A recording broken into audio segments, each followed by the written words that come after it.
Bom, o governo federal está numa corrida contra o tempo para tentar segurar uma alta bem forte no preço do diesel, sabe? E a solução que apareceu na mesa, bom, ela está gerando uma discussão enorme pelo Brasil inteiro. Bora entender essa história direito. Pode até parecer uma coisa meio maluca, né? Mas a resposta é essa mesma. Tem tudo a ver. Olha só, essa crise toda não começou aqui no Brasil, mas o resultado dela, esse pode bater direito na nossa mesa, no pãozinho do café da manhã. Vamos fundo nisso para entender como. Então, para a gente sacar qual é a do plano do governo, primeiro a gente tem que olhar para fora do país. A raiz de toda essa confusão, de toda essa correria, tá, nossa, milhares e milhares de quilômetros daqui.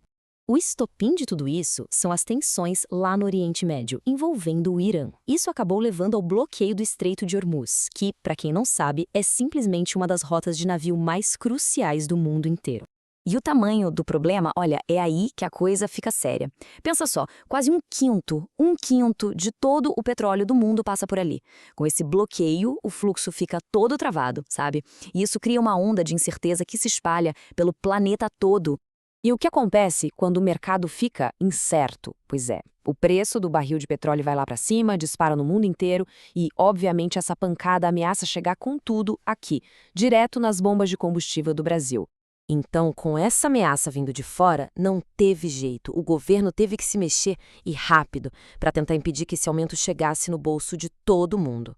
Vamos dar uma olhada em como eles montaram essa estratégia.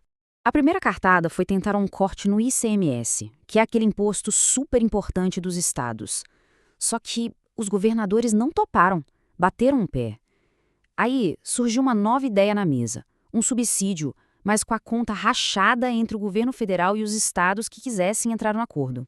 E a promessa do governo veio bem direta ao ponto. O presidente Lula deixou claro que a meta principal era uma só: blindar o consumidor final. A ideia é justamente evitar que essa alta que vem lá de fora vire mais um peso no orçamento das pessoas aqui. E com essa proposta de dividir a conta em cima da mesa, a bola foi, digamos assim, chutada para o campo dos estados. E aí, a decisão de entrar ou não nesse acordo do subsídio virou o grande X da questão. E olha só que interessante, a imensa maioria comprou a ideia. No total, 23 unidades da federação disseram sim, toparam participar desse subsídio. Isso mostra que houve uma mobilização bem forte para tentar segurar os preços. Mas fica a pergunta, né? Por que os estados disseram não para a primeira ideia, a do corte de imposto?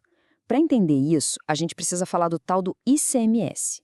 Pensa nele como o principal dinheiro que entra nos cofres dos estados. É o que paga saúde, educação, segurança, enfim, quase tudo. Então, aqui está o pulo do gato. Mais ou menos 20% de toda a grana que os estados arrecadam com o ICMS vem de onde?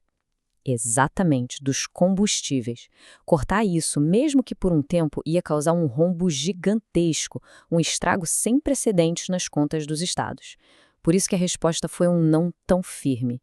Certo, mas vamos trazer isso para a vida real. Por que essa preocupação toda, essa agonia para segurar o preço do diesel? Agora a gente vai ligar os pontos e ver como isso mexe diretamente com o nosso custo de vida. É o famoso efeito dominó, sabe? O diesel sobe, o frete fica mais caro. E por que isso importa tanto? Porque aqui no Brasil, quase tudo que a gente consome é transportado por caminhão. Então, com o frete mais salgado, o preço da comida, dos eletrônicos, da roupa, tudo sobe junto. E no fim das contas, a conta do mês fica bem mais pesada para todo mundo. E foi exatamente por isso que o governo federal mandou o recado, bem claro. Olha, nos estados que resolverem não entrar nesse acordo, o preço do diesel provavelmente vai disparar. E, junto com ele, sobe o preço da comida, dos serviços, gerando uma inflação bem forte só naquela região. E aí a gente chega no coração do dilema, né? De um lado tem a urgência de proteger o poder de compra das pessoas, e do outro tem a responsabilidade de manter as contas do governo em ordem. É uma balança bem delicada. Então, vamos amarrar as pontas. A gente tem uma crise lá fora que joga os preços para cima. O governo e a maior parte dos estados decidiram, então, rachar a conta de um subsídio. Para quê? Para proteger todo mundo desse efeito dominó da inflação. E, no fim, a decisão de cada estado afeta e muito a vida de quem mora lá. E tudo isso joga a gente para a pergunta que não quer calar. Afinal, dá para ter os dois? É possível equilibrar as contas públicas e, ao mesmo tempo, garantir um preço que não pese tanto na bomba? É uma pergunta bem complicada. E a resposta? Bom, a resposta a gente sente no bolso.